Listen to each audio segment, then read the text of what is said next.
आप मनीष कश्यप जी के वकील भी हैं, उनके बहुत सारे लीगल कार्यों को आप देखते हैं, तो पहले आप ये बताइए कि मनीष कश्यप जेल से बाहर कब आएंगे? उंगलियों पर गिन लीजिए, 1 2 3 4 इस तरह से जितना आपके हाथ में उंगली है उतना गिन लीजिए। तो उतने दिनों में मनीष कश्यप न्यायालय और भगवान पर भरोसा रखिए कि वो आ सकते हैं। आप सब लोग जानते हैं, शुरू के दिनों से मैं बता रहा हूं कि 6 के 6 मामलों में तमिलनाडु में डिफॉल्ट बेल मिल गया है। लेकिन जो ये 4 मामले थे, 2 मामले बेतिया के हैं, तो एक मामले में तो इतना बढ़िया न्याय मिल चुका है कि बहुत अच्छा हो गया वहाँ।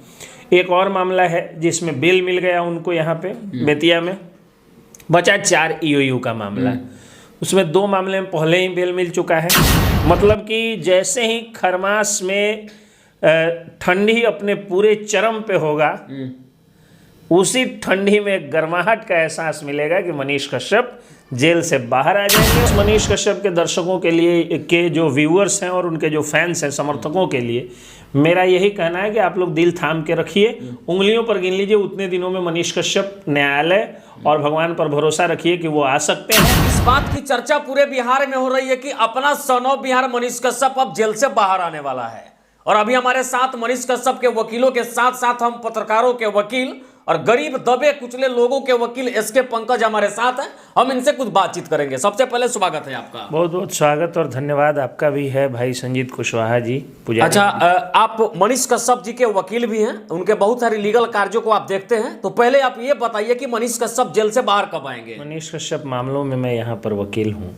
देखिए, जो आप बोल रहे हैं कि मनीष कश्यप कब आएंगे बाहर, तो मनीष कश्यप के बाहर आने ये एक तो ये जो सवाल होता है, जो आपका वीडियो भी मैंने देखा, कितना सुंदर आप बोलते हैं, कानूनी बातों को समझा के बोलते हैं कि कब आएंगे। ये कहना तो कोर्ट से बाहर, मतलब कोर्ट की बात को प्रोफेसी करना, भविष्यवाणी करना, ये कहीं से उचित नहीं है। लेकिन जो सवाल है, जो प्रोसेस है, उसके बारे में मैं बताता हूं। तो आप सब लोग जानते हैं, शुरू के दिनों से मैं बता रहा हूं कि 6 के 6 मामलों में तमिलनाडु में डिफॉल्ट बेल मिल गया है। उसके बाद 4 मुकदमे ईओयू ने दर्ज किए थे।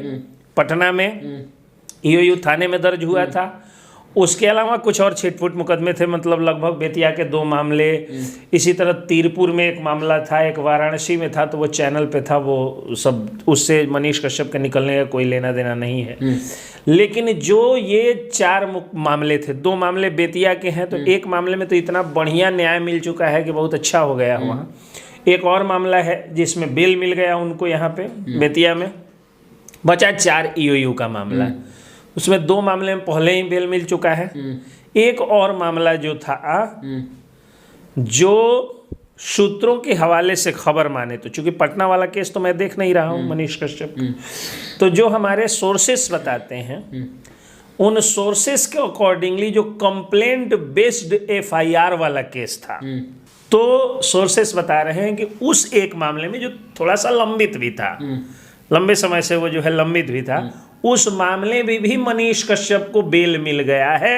एक और मामला अब रह गया है, उसमें भी अगर हनुमान जी ने चाहा, बजरंगबली ने चाहा, कोर्ट में बैठे हुए भगवान के अवतार हमारे माय लॉर्ड्स, हमारे योर ऑनर्स ने चाहा, तो उंगलियों पर गिन लीजिए, 1 2 3 4 इस तरह से जितना आपके हाथ में उंगली है उतना गिन लीजिए।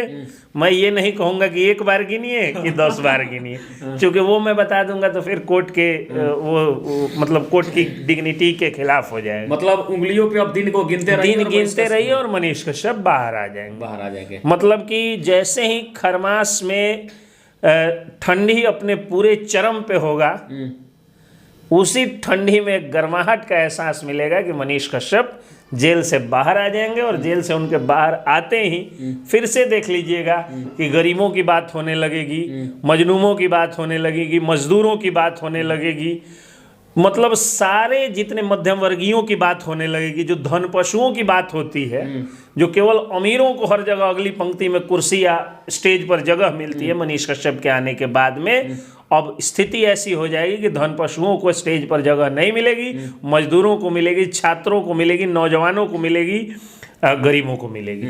मतलब कि अब उंगलियों पे दिन गिना जा सकता है कि मनीष कश्यप बहुत जल्द रिहा हो जाएंगे। बहुत जल्द बाहर होंगे जेल से वो। जब एनएसए लगा था तो लोगों के मन में बहुत सारा डाउट चल रहा था कि एनएसए लगा तो कब हटेगा, कब आएंगे। एनएसए तो हट गया, तब लगता यह था, लोगों में चर्चा का विषय भी यह था कि दीपावली से पहले, धनतेरस के दिन हटा है तो छठ से पहले मनीष कश्यप आ जाएंगे, लेकिन उस समय तो आए नहीं। वो मैंने पहले ही खंडन किया था कि जब दीपावली के पहले हटा था ना, तो जब बिहार में दिवाली और छठ की छुट्टी होने वाली थी उसी दिन उन पर से एनएसए हटा था। तो एनएसए हटा और उसके बाद एक लंबी छुट्टी हो गई। एनएसए हटते ही एक लंबी छुट्टी हो गई। लंबी छुट्टी हुई, उसके बाद से तारीखें तो पड़ेंगी। मान लीजिए आप बेल फाइल करते हैं तो फाइल करते तो बेल मिल नहीं जाता है, पुलिस डायरी मांगी जाती है, केस डायरी मांगी जाती है, क्रिमिनल एंटीसीडेंट मांगा जाता है, आपको LCR मांगा जाता है, यानी लोअर कोर्ट का रिकॉर्ड मांगा जाता है। तो ये सब मांगने में जब जैसे मान लीजिए कि डिस्ट्रिक्ट एंड सेशन जज के यहाँ से या एडिशनल डिस्ट्रिक्ट एंड सेशन जज के यहाँ से कहा गया कि पुलिस रिकॉर्ड मतलब पुलिस डायरी मांगी जाए, केस डायरी मांगी जाए, तो केस डायरी आने में मिनिमम 2 दिन 3 दिन तो समय दीजिएगा ना, मिनिमम।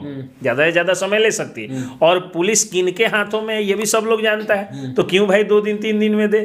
जब तक 2-3 बार जज साहब की फटकार नहीं लगेगी, पुलिस ले आके कहाँ से देने वाली है? जितना ज़्यादा हो सके लिंगर करते जाओ ताकि जेल का दिन जो है वो मनीष कश्यप का बढ़ते जाए। तो पुलिस डायरी आने में देरी होती है। उसके बाद पुलिस डायरी के बाद जो ये LCR होता है, जैसे डिस्ट्रिक्ट एंड सेशन जज या एडिशनल सेशन जज के यहाँ से अगर ऑर्डर हुआ तो ऑर्डर होते के साथ में पहले जो है वो टाइप होता है ऑर्डर, उसके बाद जो है वो जाता है लोअर कोर्ट में, फिर लोअर कोर्ट से उसका रिकॉर्ड जो है वो पूरा टाइप करके या उस ऑर्डर शीट के साथ बना करके तब आता है वहाँ पे। ये एक इंटरनल प्रोसेस होता है। छुट्टी होने के कारण जो है समस्याएं बढ़ गई तो छुट्टी हुआ और प्लस ये प्रोसेस हुआ इसलिए समय लगा। हुआ तो हुआ, समय थोड़ा लगा, लेकिन मिल गया ना बेल। मिल गया। अब एक और मामले में बेल मिलना बाकी है। जैसे उस मामले में भी बेल मिल जाएगी कि उसके बाद मनीष कश्यप जेल से बाहर आ जाए। अच्छा, आप तो दबे कुचले लोगों की बात करते हैं, दबे कुचले लोगों की आवाज़ उठाते हैं। वैसे समाज में जो लोग दबे कुचले और मुकदमा में फंसे हैं या फंसाए गए हैं, वैसे लोग कैसे आपके साथ कनेक्ट होंगे? उन लोगों के लिए नंबर आप दे दीजिएगा फिर से, और उन लोगों से अपील है कि बिना मतलब के कॉल नहीं करेंगे, और किसी दूसरे क्लाइंट के बारे में पूछने के लिए तो बिल्कुल कॉल नहीं करें। मनीष कश्यप केस में क्या हुआ, फलाने केस में क्या हुआ, ये नहीं पूछिएगा आप, क्योंकि हर क्लाइंट का अपना एक प्राइवेसी होता है। अपना समस्या हो तो आपकी समस्या हो आप कॉल करिए, आपके सारे समस्या को सुना जाएगा और आपका मुकदमा लड़ा जाएगा। अच्छा, जब मनीष कश्यप पे वीडियो बनता है या कोई अपडेट आप बताते हैं, हम बताते तो बहुत सारे लोग जो है विपक्ष में सवाल खड़ा करते हैं, वैसे लोगों के लिए क्या कहेंगे? वो खड़ा करना, विपक्ष करना आज जो है वो अधिकार है। आर्टिकल 19A के तहत उनका अधिकार है कि वो हमारा विरोध कर सकते हैं, हमारे बातों का खंडन भी कर सकते हैं, लेकिन भाषा की मर्यादा का ख्याल रखना चाहिए और ध्यान रखना चाहिए कि आप किसी सेक्शन को या किसी व्यक्ति को हमारे खिलाफ उग्र नहीं कर रहे हैं और हमारी मानहानि नहीं कर रहे। क्योंकि मानहानि करिएगा, किसी वर्ग को आप हमारे खिलाफ भड़काइएगा तो फिर आप पर मुकदमा होगा और कानून आपके खिलाफ सख्त से सख्त कार्रवाई करेगा। लेकिन अगर आप ऐसे विरोध कर रहे हैं तो आप कर सकते हैं, वो आपका संवैधानिक अधिकार है। दूसरी चीज़ की देखिए, विरोध उन्हीं का होता है जिसमें कुछ जान होती है, कुछ दम होता है। तो जाहिर सी बात है कि आज हम लोग एक गरीब परिवार के लोग हैं, एक मध्यम वर्गीय परिवार के लोग हैं। मैं आपका भी फैमिली हिस्ट्री जानता हूं, आप मेरा फैमिली हिस्ट्री जानते हैं। आज अगर हम लोग यहाँ तक पहुँचे हैं तो अपने व्यक्तिगत संघर्ष से पहुँचे हैं। आप जो है वो जब मूछ का जो है वो आपका ये नहीं हुआ था, मतलब मूछें भूरी होंगी या नहीं भी हुई होंगी, उस समय आपके कोचिंग में जो है वो हजारों विद्यार्थी पढ़ते थे। उस समय आपके कोचिंग के बच्चों ने 20-20 रुपये इकट्ठा किया था तो बाइक हो गया था। तो जो सफलता का उतना लंबा दौर आपने तय किया, उसके बाद जो है वो कितना लड़ करके बड़े बड़े और अपपतियों से, ठेकेदारों से लड़ाई करके, और तब आप जो है वो वायरल हुए। तो आज वायरल हुए, आज आप ठीक ठाक जीने खाने भर का आप भी पैसा कमा रहे हैं और हम लोग भी कमा रहे हैं, जिसमें हम लोग जो है अपने रोजी रोजगार या जीवन को अच्छे ढंग से चला लें। तो अब जब इतना संघर्ष करके एक छोटे से घर का लड़का यहाँ तक पहुँच गया तो उसका कैसे विरोध नहीं होगा। और धन पशु लोग जो हैं वो अपने चमचों की एक लिस्ट पैदा कर देते हैं। वो लोग क्या करते हैं कि पैसा दे दे करके और कुछ चमचे पैदा करते हैं कि इसका विरोध करो, तो उनको नहीं रोका जा सकता है, बल्कि ये उनकी बौखलाहट दर्शाती है, धन पशुओं की बौखलाहट दर्शाती है। धन पशु का मतलब समझते हैं ना? वो व्यक्ति जिसके पास धन तो है लेकिन बुद्धि पशु के समान है, मतलब शिक्षा दीक्षा नहीं है, जाहिल अमीरों को मैं कहूँ। तो धन पशुओं के फौज जो है, धन पशुओं की फौज जो है, चमचों की फौज जो है, चमचा, चाटुकार, तलवा चटवा, झंडा ढुआ, इन्हीं लोगों के लिए कहा जाता है ना, जो अच्छे लोगों का विरोध करते हैं, विद्वानों का विरोध करते हैं। वरना इनको दम होता तो ये पुजारी मीडिया का या किसी या ये मनीष कश्यप का या सच तक का या किसी भी व्यक्ति का विरोध करने से ज़्यादा अच्छा था कि ये किसी जमीन के दलाल का विरोध करते, किसी शराब माफिया का करते, किसी गुंडा माफिया का करते, किसी हथियार के सप्लायर का करते, किसी घुसखोर बाबू का करते, किसी घुसखोर हाकिम का करते। उनका विरोध करने की तो इनकी औकात है नहीं, तो सोचते हैं कि भाई संजीत कुशवाहा का विरोध कर दो, कुछ टीआरपी मिल जाएगी। अच्छा, वीडियो के अंत में मनीष कश्यप के जो चाहने वाले लोग हैं, मनीष कश्यप जब जेल से रिहा होंगे तो उनके दर्शकों के लिए क्या कुछ संदेश? बस मनीष कश्यप के दर्शकों के लिए, के जो व्यूअर्स हैं और उनके जो फैंस हैं, समर्थकों के लिए मेरा यही कहना है कि आप लोग दिल थाम के रखिए, उंगलियों पर गिन लीजिए उतने दिनों में मनीष कश्यप न्यायालय और भगवान पर भरोसा रखिए कि वो आ सकते हैं। लेकिन आप लोगों से यही मतलब नम्र निवेदन है कि जब पेड़ में फल में लगता है तो वह झुक जाता है। तो जब मनीष कश्यप बाहर आए तो 1 महीने तक कोई सुगबुगाहट नहीं होने दीजिएगा। आप लोग उनसे मिलने की बिल्कुल कोशिश मत करिएगा, क्योंकि वो जेल से बाहर आएंगे और वो क्या करेंगे वो उनकी रणनीति उनके आने के बाद वो बनाएंगे। तो आप लोग बिल्कुल नहीं मिलने की कोशिश करिएगा, कुछ फेसबुक पर उग्र पोस्ट नहीं डालिएगा, कहीं कुछ मत करिएगा। खुशी मनाने में कोई पटाखा फोड़ना, अबीर गुलाल, ये सब कुछ नहीं करिएगा, क्योंकि ये करने से आपकी और उनकी परेशानी बढ़ सकती है।